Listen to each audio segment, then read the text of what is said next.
legalpreneur dan sobat legal dimanapun teman-teman berada, dari Sabang sampai Merauke, dari Rusia, Ukraina, Perancis, semuanya berkumpul untuk menonton kita dalam Legal Q&A bersama dengan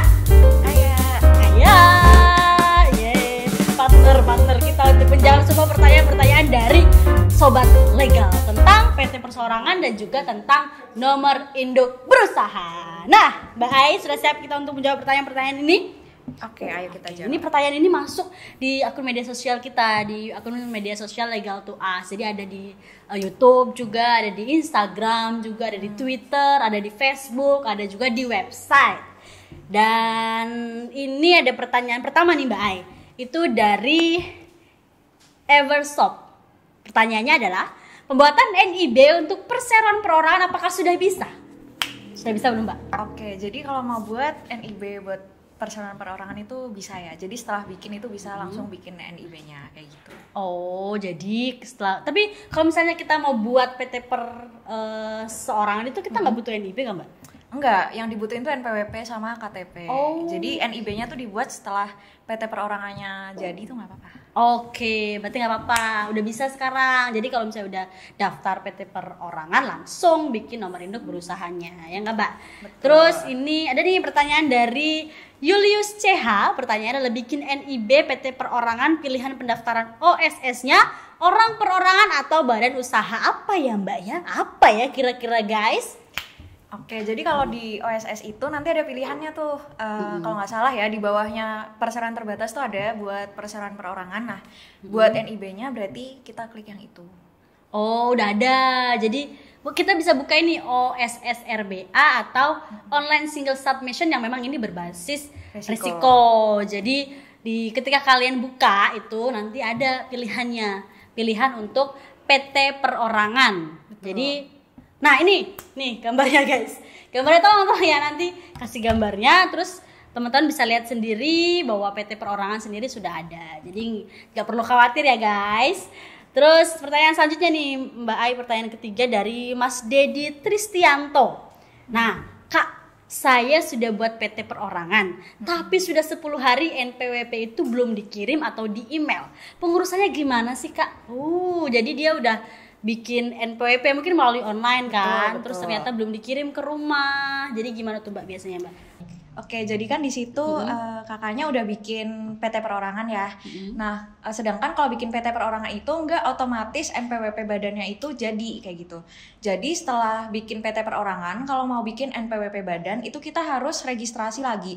Itu registrasinya bisa online melalui e-rek pajak atau bisa offline, itu datang langsung ke DJP kayak gitu Kak. Oh gitu guys. Jadi kalau misalnya kita bikin PT Perorangan itu kita nggak otomatis dapat NPWP. Tapi kalau misalnya teman-teman mau bikin NPWP badan, langsung aja call Legal to Us karena itu akan lebih praktis dan juga memudahkan teman-teman semua, ya kan? Betul. Oke, ada 5 pertanyaan. Ini pertanyaan yang keempat ada dari ZAA Sehat Indonesia, yaitu pertanyaan, di tahun pajak 2022 apakah tetap kena pajak 0,5% karena ini terkait dengan undang-undang harmonisasi pajak. Nah ini mungkin untuk pelaku UMKM ya Mbak ya? Oh ya betul. Jadi kalau di tahun ini karena ada UU harmonisasi pajak itu buat pelaku UMKM tetap pajaknya kayak sebelumnya ya 0,5%. Yang sebenarnya terdampak banget itu di pajak pertambahan nilai. Sebelumnya kan pajak pertambahan nilai kan 10%. Tapi karena adanya UU ini tuh jadi 11% gitu.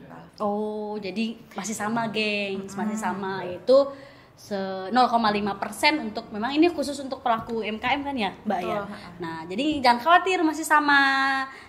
Untuk tahun 2022 ini yang berubah itu malah PPN atau pajak pertambahan nilai naik 1%, jadi 11%. Atau kalau misalnya teman-teman mau tahu PPN itu apa, yang contohnya tuh yang pajak seperti apa Mbak?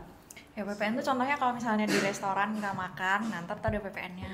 Gitu. Oh iya, kalau misalnya kalian ada tuh di apa namanya? Di struknya notanya itu pajak PPN 10%. Oh iya.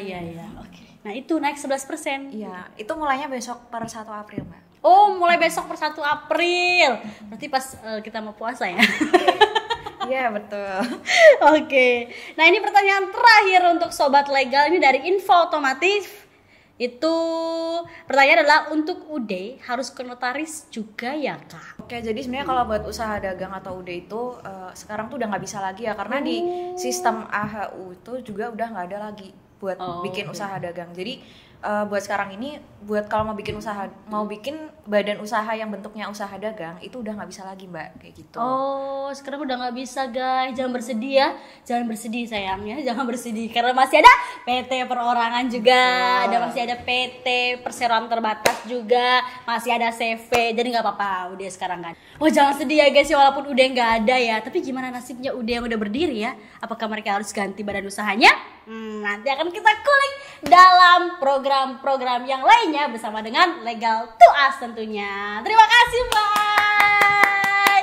Itu tadi 5 pertanyaan yang udah kita jawab. Dan terima kasih semuanya yang sudah mengirimkan pertanyaan. Oke guys, jadi jangan ragu-ragu untuk mengirimkan pertanyaan kepada Legal to Us, karena semua pertanyaan dari teman-teman akan kita jawab melalui program Legal Q&A bersama dengan Alfi dan juga Mbak Aya tentunya. Sampai jumpa lagi di Legal Q&A minggu depan. Bye bye.